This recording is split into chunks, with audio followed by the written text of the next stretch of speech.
You ask Tiger to solve. This deals with linear equations with one unknown.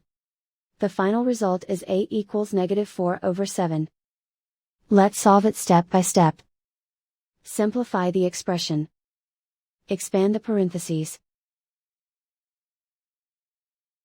Multiply the coefficients.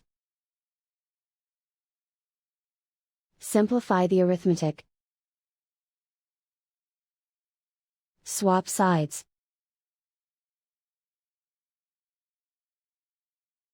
Group all constants on the right side of the equation.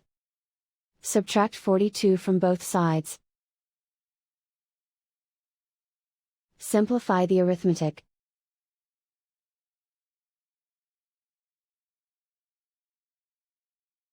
Isolate the a. Divide both sides by 28. Simplify the fraction. Find the greatest common factor of the numerator and denominator.